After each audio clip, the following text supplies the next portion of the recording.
మనకు చిన్నగున్నప్పటి నుండి మనకు వారు తోడుగా, నీడగా ఉండి మనల్ని నడిపిస్తూ ఉంటారు. అనగా మన యొక్క కష్టము అనేది మనకు తెలియకుండా వారు మనల్ని ప్రోత్సహిస్తారు, ముందుకు నడిపిస్తూ ఉంటారు. కానీ ఎప్పుడైతే మనము సొంతంగా ఆలోచనలతో మనము ముందుకు కొనసాగుతూ ఉంటామో, మనము ఆశ్రయాన్ని అనగా నీడను కోల్పోతున్న సందర్భమును మనం జ్ఞాపకం చేసుకుంటూ ఉంటాం.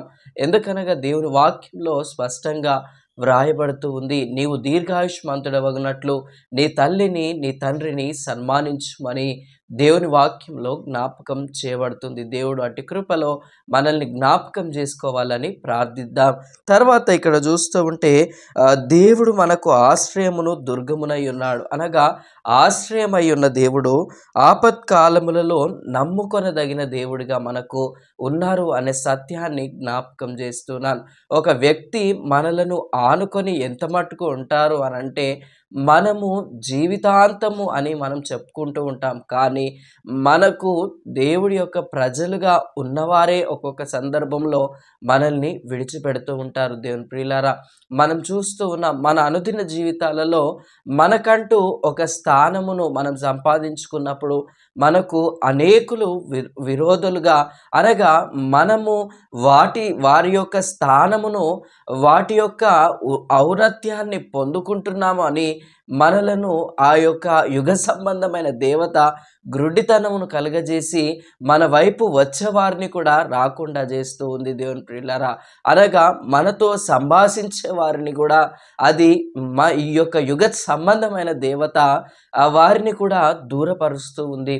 కావున జ్ఞాపకం చేసుకోవాలి. ఎందుకంటే చూడండి, అందుకే ఒక సామెత అంటూ ఉంటారు, నిజం చెప్పి నిష్ఠూరం అనగా నిజము చెప్పి అందట్లో ఉండకపోవడం కన్నా అబద్ధం చెప్పి అందట్లో ఉండమంటారు. అనగా దేవుడి ప్రజలమైన మనము అబద్ధికుల వలె కాదు. ఎందుకంటే అబద్ధానికి కర్త జనకుడు ఎవరు అనగా అబద్ధానికి జనకుడు అపవాది అని దేవుని వాక్యంలో జ్ఞాపకం చేయబడుతుంది. అంటే మన మాట స్పష్టంగా ఉండాలని దేవుని వాక్యంలో జ్ఞాపకం చేయబడుతూ ఉంది. ఈ విధంగా మనం చూస్తూ ఉంటే ఆయన నమ్ముకొనదగిన దేవుడు. ఎందుకు నమ్ముకొనదగిన దేవుడు అనంటే మనుషులు మనల్ని విడిచిపెడుతూ ఉంటారు.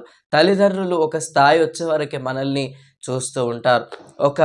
ఒక వివాహ వ్యవస్థ చూడండి, ఒక ప్రేమ వ్యవస్థలో ఉన్నప్పుడు ప్రేమ చూస్తూ ఉన్నారు. ఏంటిది చూస్తారంటే డబ్బు ఉన్నంతసేపు కొందరి జీవితాలలో మనకు కనిపిస్తూ ఉంది. వారికి ధనము ఎప్పుడైతే కోల్పోతూ ఉంటారో ఆ ప్రేమలు కూడా వారు కోల్పోతూ ఉంటారని జ్ఞాపకం చేస్తున్నాను.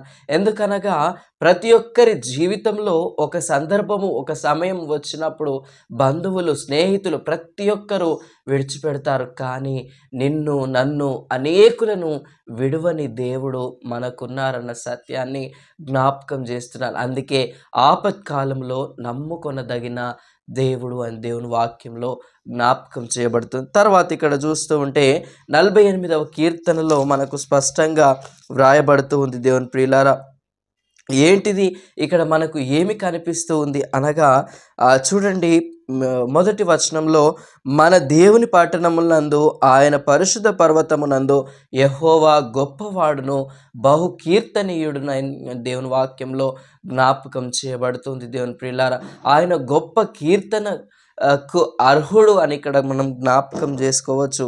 ఆయన బహుకీర్తనీయుడు అనగా బహుళత్వముతో కీర్తనలతో ఆయనను స్తుతించదగిన గొప్ప దేవుడని దేవుని వాక్యము ద్వారా జ్ఞాపకం చేస్తూ ఉన్నాను. దేవుని ప్రియులారా, ఇక్కడ చూస్తూ ఉంటే ఇక్కడ మనం చూడవచ్చు దేవుని యొక్క వాక్యంలో స్పష్టంగా వ్రాయబడుతూ ఉన్నది, ఆయన నమ్ముకొనదగిన దేవుడు.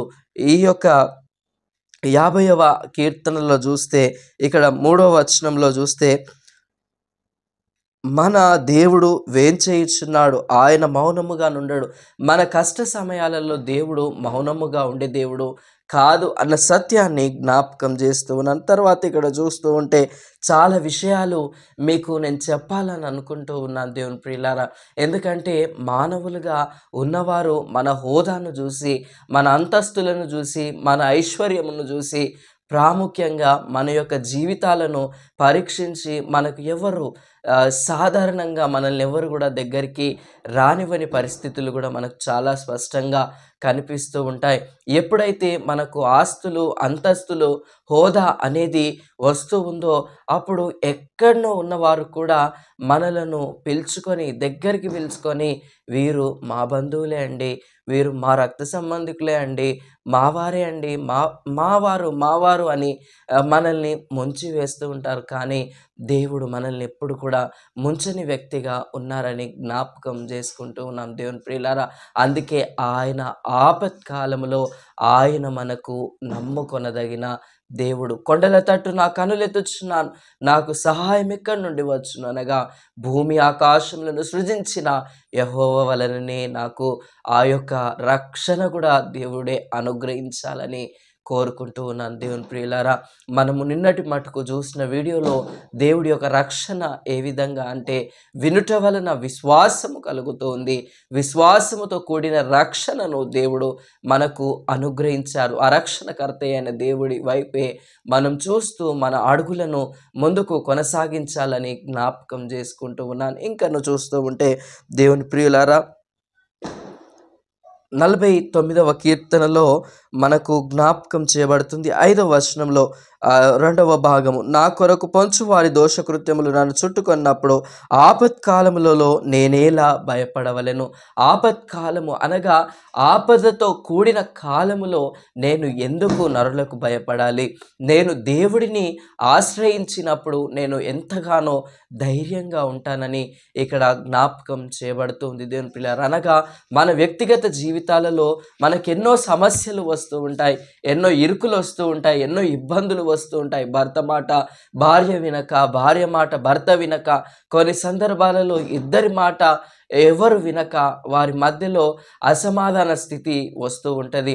కానీ దేవుడిని ఎప్పుడైతే నమ్ముకుంటామో ఆయన వాక్యంలో జ్ఞాపకం చేయబడుతుంది, ఎవని మనసైతే నా మీద ఆనుకొనునో వానిని నేను పూర్ణ శాంతి గలవానిగా చేయుదును అని అంటున్నాడు. అనగా ఆయన యొక్క శాంతి సమాధానము మన హృదయంలో ఏలుతూ ఉంటూ ఉంది అని జ్ఞాపకం చేస్తూ ఉన్నాను దేవుని ప్రియులారా.